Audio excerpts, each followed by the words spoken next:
السلام عليكم ورحمة الله وبركاته. أهلا بحبايبي في مطبخ ست البيت. وحشتوني جدا جدا يا أحلى متابعين في الدنيا. النهاردة هنعمل مع بعض عصير تحفة كلنا بنحب نشربه في الكافيهات، بس احنا مع مطبخ ست البيت مش هنشرب حاجة بره البيت. هنعمل مع بعض الموهيتو. الموهيتو طبعا من أحلى العصاير اللي بنشربها في الكافيهات. هنعمل موهيتو بالتوت، وهنعمله بعصير الليمون، وهنعمله بزيت النعناع. 3 نكهات مختلفة. طبعا الجو حر ومحتاجين حاجة ترطب على قلبنا شوية. اول حاجة هنعملها اوسع كده، يبقى احنا هنعمل ب3 نكهات، وهقول لكم البديل لو انتم ما عندكوش النكهات. ده زيت النعناع، زيت النعناع. تمام.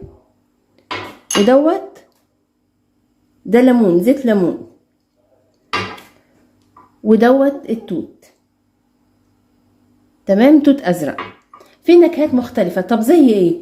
لو انا مثلا ما عنديش انواع الزيوت دي، ممكن تحطي الجيلي برضو يمشي، بالمشمش او بالفراولة او باي نوع تاني، يعني ده البديل ليه.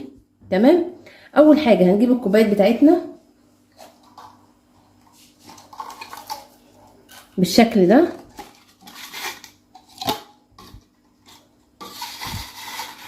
هنجيب 3 كوبايات كده، ودوت نركنه على جنب بالشكل ده. تمام. اول حاجه هنعملها هنجيب الليمون معانا. دلوقتي انا معايا نعناع، ورق نعناع، ومعايا الليمون اللي انا هشتغل بيه. اول حاجه هجيب الليمون واقشره كويس جدا. هقشر حوالي ليمونتين. دلوقتي انا قطعت ليمونتين وحطيتهم معايا كده في كوبايه. احط عودين نعناع بالشكل ده. احط معلقه سكر، احط شويه تاني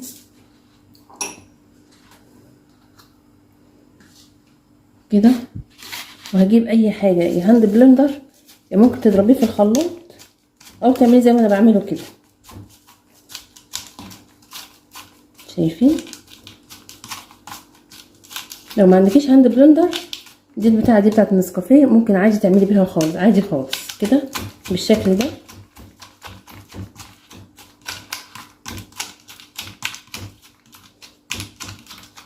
ده المعروف اللي هو نعناع بالليمون.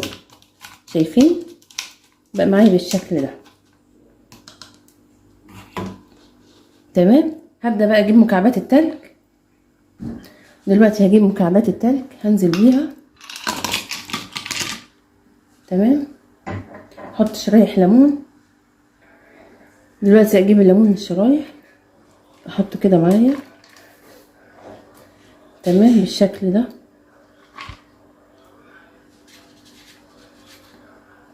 كده.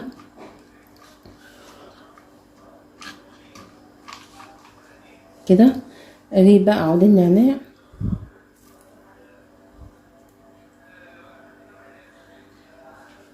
احط عصير الليمون المركز،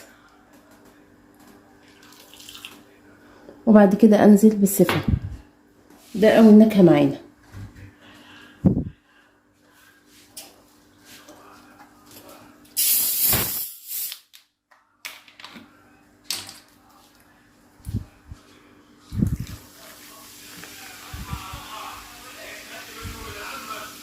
بالشكل ده كده انا عملت اول نكهه. ده اول معايا عصير بنكهه الليمون. هدخل بقى على العصير التاني، عصير التوت. هجيب معايا التوت كده بالشكل ده.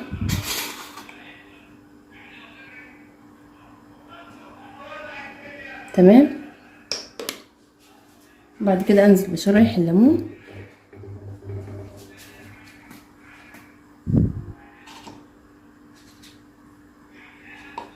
انزل بالتلج، مكعبات التلج.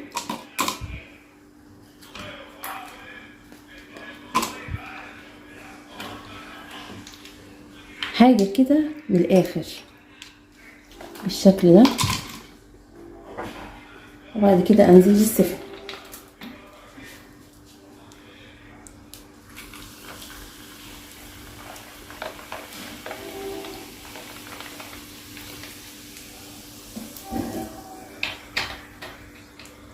شايفين شكله.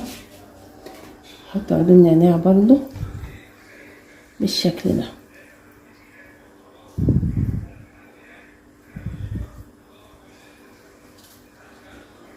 واحط الشاليمو معايا.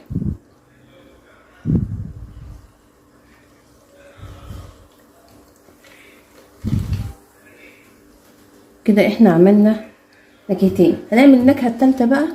برضو هجيب الكوبايه معايا التالتة وهحط زيت النعناع بالشكل ده، مكعبات التلج.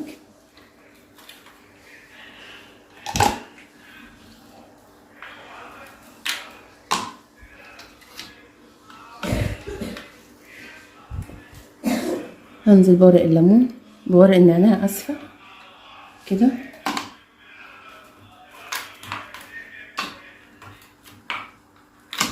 اهم حاجه التلج معانا في الوصفه دي كده. وبعد كده انزل بالرئيسي بتاعنا بالسفن.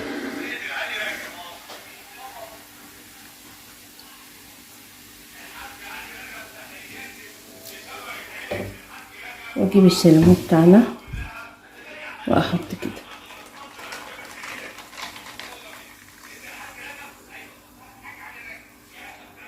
كده عملنا بثلاث نكهات مختلفة.